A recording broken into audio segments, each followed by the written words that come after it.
Now recently Turkey के president Erdogan ने एक बहुत बड़ी बात कही है। उन्होंने ये कहा है कि बहुत ही जल्द हो सकता है कि इजराइल अटैक करे टर्की को। यहाँ पे आप देख पाएंगे टाइम्स ऑफ इजराइल का आर्टिकल है।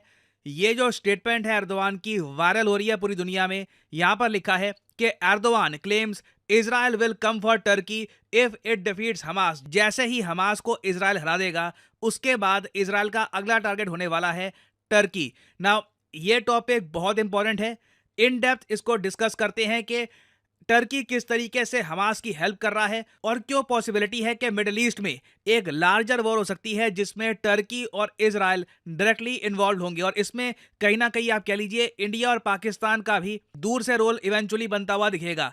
डिस्कस करते हैं ये सब। नाउ इजराइल और हमास की वॉर आप अगर देखो तो 7 से 8 महीने इस वॉर को हो चुके हैं और अब डर ये है कि ये एक फॉरएवर वॉर ना बन जाए। जिस तरीके से रशिया फंस चुका है यूक्रेन में वैसा ही इजराइल के साथ ना हो जाए हमास के केस में। क्योंकि हमास ने देखिए गुरिल्ला वॉरफेयर टैक्टिक्स अपना लिए हैं। हाल ही में वॉल स्ट्रीट जर्नल का इस पे एक आर्टिकल आया था कि हमास हार नहीं मान रहा। आपके सामने है 7-8 महीने हो चुके हैं इजराइल की मिलिट्री ने जहां भी ये बॉम्बिंग कर सकते थे की है, मगर अभी भी हमास का ऑल टुगेदर जो वजूद है ये मिटा नहीं है। हमास आज भी जिंदा है और हमास को जिंदा रखने में एक बहुत ही बड़ा रोल है टर्की का। लोग एक्चुअली भूल जाते हैं, लोग सोचते हैं कि हमास को तो प्राइमरली ईरान ही सपोर्ट कर रहा है। नहीं, हाल ही में क्या हुआ कि टर्की ने पूरी दुनिया को यह बताया कि हमास के 1000 लोग टर्की के हॉस्पिटल्स में ट्रीटमेंट ले रहे हैं।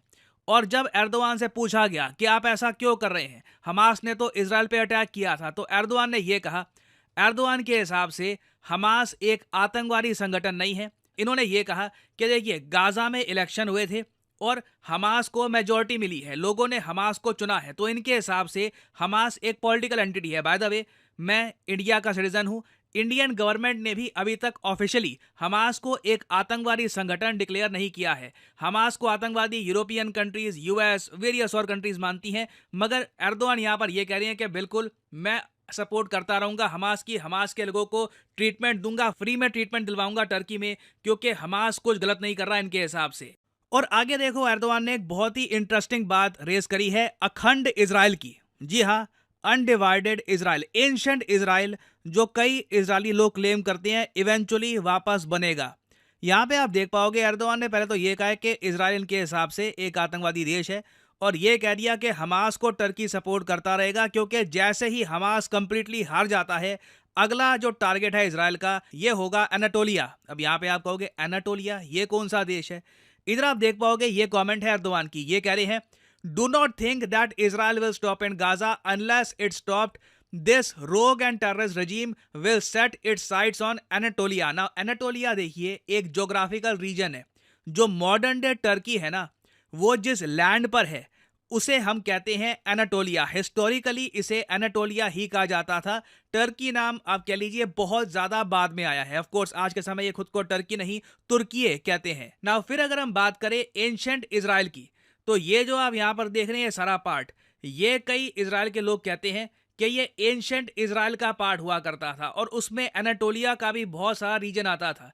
तो एर्दोआन यहां पर यही कह रहे हैं कि जिस तरीके से इजराइल आगे बढ़ रहा है, जिस तरीके से ये लगातार गाजा की जमीन कब्जा चुके हैं, वेस्ट बैंक में भी आपको पता है बहुत सारी जमीन इजराइल कब्जा चुका है, ये कह रहे हैं कि इवेंचुअली इजराइल अपना जो एक एंशिएंट इनका एम्पायर हुआ करता था वो बनाने के लिए निकला है। और इनके हिसाब से इवेंचुअली ये टर्की का जो एरिया है ये भी कब्जाने के लिए आएंगे। तो यहां पर कह रहे हैं कि ये एक्चुअली टर्की की रक्षा कर रहे हैं हमास को सपोर्ट करते हुए। नाउ अब यहाँ पे आप पूछोगे कि इस सब का इम्पैक्ट इंडिया पे कैसे आएगा। देखो पाकिस्तान पे कैसे आएगा ये ऑलरेडी आप समझ चुके होंगे। अगर कल को खतरा आया टर्की पे, और मैं आपको बता रहा हूँ आएगा, इवेंचुअली बिल्कुल इजराइल टर्की के पीछे भी भागेगा। जिस तरीके से आपने देखा होगा रिलेशंस बिल्कुल टूट चुके हैं इजराइल टर्की के बीच में, ट्रेड सस्पेंड हो चुका है। दोनों कंट्रीज एक दूसरे को कह रहे हैं कि एक कंट्री आतंकवादी है, इजराइल कहता है कि एर्दोआन एक तानाशाह है, डिक्टेटर है। तो रिलेशंस ऑल टाइम लो पे हैं। पाकिस्तान तो ऑटोमेटिकली टर्की के सपोर्ट में यहाँ पे इन्वॉल्व हो जाएगा। इंडिया की अगर मैं बात बोलूँ तो इंडिया पे देखिए प्रेशर आने वाले टाइम में बढ़ने वाला है कि इंडिया हमास को एक आतंकवादी संगठन डिक्लेयर करे। क्योंकि देखो इजराइल को ऑल टुगेदर हमास को कंप्लीटली फिनिश करना होगा अपने जियोपॉलिटिकल गोल्स को अचीव करने के लिए। अगर हमास बच जाता है तो जो भी इजराइल ने किया है, जो भी यूएसए का पैसा खर्चा, खुद का पैसा खर्चा, अपने सोल्जर्स को यहाँ पे काम पे लगा दिया, ये सारा आप कह लीजिए इनका जो भी एफर्ट था सब वेस्ट चला जाएगा अगर हमास वापस कुछ ही हफ्तों में खड़ा हो गया। तो आने वाला टाइम देखिए बहुत ही इंटरेस्टिंग होगा। और मैं आपको बता दूं, इजराइल की तरफ से हैवी प्रेशर आएगा इंडिया पे, ना सिर्फ इंडिया पे, सब कंट्रीज पे जो हमास को एक आतंकवादी संगठन नहीं मानते कि you have to pick a side, Hamas को एक आतंकवादी संगठन डिक्लेयर करो। तो इस पर्टिकुलर केस में मैं जानना चाहूंगा आपके हिसाब से इंडिया को क्या करना चाहिए? क्या हमें इजराइल का सपोर्ट करना चाहिए, या फिर आप मानते हैं कि टर्की भी ट्रेड के हिसाब से इंडिया के लिए इतना इंपॉर्टेंट है कि हम टर्की के साथ रिलेशंस बिल्कुल खराब नहीं कर सकते? तो आप बताइए, लॉन्ग टर्म में आपके हिसाब से इंडिया को इजराइल के सपोर्ट में आना चाहिए या फिर बिल्कुल न्यूट्रल रहो? जो अभी स्टांस है ये इंडिया के लिए परफेक्ट है, क्योंकि सिचुएशन बहुत ज्यादा कॉम्प्लेक्स होने वाली है आने वाले टाइम में। और अगर आप सोच रहे हैं टर्की और इजराइल के बीच में सीरिया नहीं आता, बिल्कुल आता है। मोस्ट प्रोबेबली ये टर्की का ही अनुमान है कि इजराइल के टैंक सीरिया पार करके या फिर इनकी जो नेवी है ये जो सदर्न टर्की है इसको अटैक कर सकती है आने वाले टाइम में। और मैं आपको ये बता दूं, एर्दोआन यहाँ पर बिल्कुल गलत नहीं कह रहे। मैं इमेजिन कर सकता हूँ एक जियोपॉलिटिकल रियलिटी बन सकती है कि टर्की को इवेंचुअली इजराइल का अटैक फेस करना पड़े। तो आने वाला टाइम देखिए बहुत ही अनसर्टेन होगा। कुछ अपडेट्स आती है तो मैं आपके लिए अपडेटेड वीडियो ले आऊंगा। For the time being this is the end of this video. Thank you for listening and as I always say, may the gods watch over you.